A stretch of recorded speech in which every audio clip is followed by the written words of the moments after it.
Hi YouTube, it's Joe here from South London, part-time eBay reseller, and I just wanted to do a quick video of a haul that I picked up this morning at a car boot sale. No, I'm only joking. This isn't a haul video. This is basically my N64 collection, which I've built up over the last 9 months to a year, I'd probably say.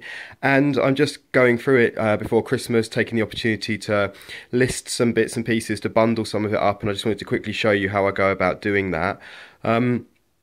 And as I say, this is stuff that I've collected for about a year. I'd say in total, this stuff I've managed to get hold of, so done pretty well. Around where I live, the car boot sales, the charity shops, this stuff it's not common, but it's not uncommon at the same time. You do see it occasionally. So if I quickly just go through it and just things to look out for with these things. So in terms of listing N64s, what I try to do is I try and do a bundle of a console, the packs, the leads, a few games, and some of the controllers. And the first thing to look out for on your consoles is, I think I've mentioned this before, but you have two different types of packs in here. You've got an expansion pack, and then you've just got a regular pack. And the expansion jumper pack adds a little bit of value to it. So, you just clip this off and have a look. Okay. Also under here, they all should have this on. It's for actually connecting it to another console, but it's just worth checking to make sure that's got it. And it's worth giving them a little bit of a shake. If they rattle a load, there might be a problem with it. And then it's sometimes worth just checking in here to make sure it's not rusted and stuff like that in there. So that's your unit, the console. Should have a power pack with it. I've got 7 power packs here and 6 consoles. One of the power packs I know doesn't work, so I've just got to go through them and check them in a minute. In terms of the connectors to the TV, you have these are all official Nintendo RF connectors, and you can sell these just by themselves. But I like to try them if I've got enough of them to list an RF and also a more modern, just a free red, yellow, green, and red, yellow, and white connector.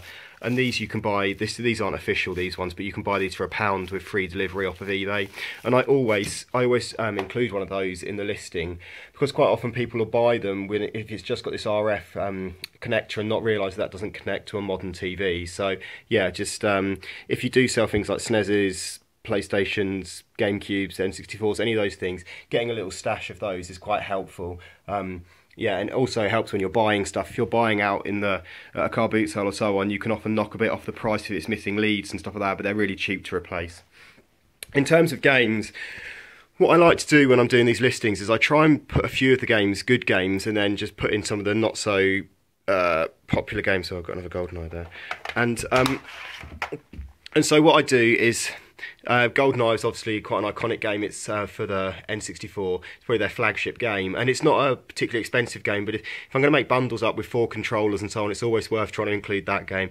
Mario Kart, again, excellent game, and Mario 64, the sort of, again, another really popular game. So I try and list these. I'll do 4 bundles which have got those games, and then some of the slightly more common games, Diddy Kong, and then some of the games which are pretty much not much value at all. Some of these sort of sports ones down here, things like this, there's not a lot of value in them.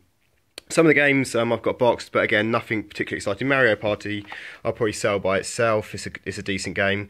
Gauntlet Legends will sell by itself. If you see here, this is one of the games. A few of the games actually benefited from that jumper pack. Some needed them to actually run. You wouldn't be able to run it at all. Some of them actually enhanced the graphics, and like Rogue Squadron was one of them as well. So yeah, what I like to do, I'll make up 4 bundles with those 3 games, and then put some extra games in, and then I list in terms of the controllers. What I'll try and do is get sort of 4 controllers of each listing. I'm not going to have enough to do that. It might be a couple will have 2 controllers, some will have 4. What I do like to do as well is, if you can get a red, yellow, blue, and green, you can sell those for about 60 quid for the 4 of them, and that's pretty much top end prices on the controllers. So yeah, that's really good. And one thing in terms of the controllers it's always worth checking is just how sort of pingy these are. They should basically ping back into the middle, and they should feel quite tight. These 2 controllers are the GoldenEye ones, the gold limited ones. But I'll just try to see if I've got one which isn't quite so good to show you. Yeah, like this one, as you can see here, it's a bit loose. It sort of rattles around a bit. It doesn't quite sit in the middle. Yeah, you can see. So when you get controllers like that, often I will put those in a bundle. I wouldn't sell those individually or as part of this sort of top end price list, because it's just not really fair to send 4 controllers and 3 of them not be any good. But if you're selling a bundle with sort of 4 controllers, maybe one of them which isn't perfect, it's not the end of the world.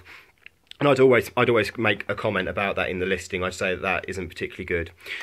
So yeah, so obviously a lot to get on with. I've got more N64 stuff upstairs. This is how I first got into buying and selling on eBay, was with all the retro stuff. I grew up with N64s, with SNESes, GameCubes. That was really my sort of field, and I love it. And yeah, I've got a similar sort of collection of SNES, GameCube stuff upstairs, but it's just finding the time to get around to bundling it up and listing it. Oh, I've got this little enemy over here. This is horrible.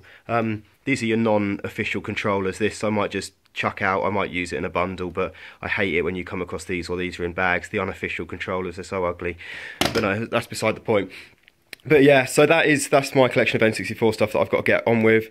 And I mean, I asked for quite a top end price. If I put 4 controllers, those 3 games, and an N64 together, I'd be asking for at least £100 if I put in a couple of the other games. And so yeah, I got quite a lot of money's worth on the floor here. So yeah, good opportunity to get on with it. Hope you're all doing well. I've had quite a positive weekend actually in terms of sales. I might do a little update video about that on Monday morning if I've got the time. Cheers guys, bye.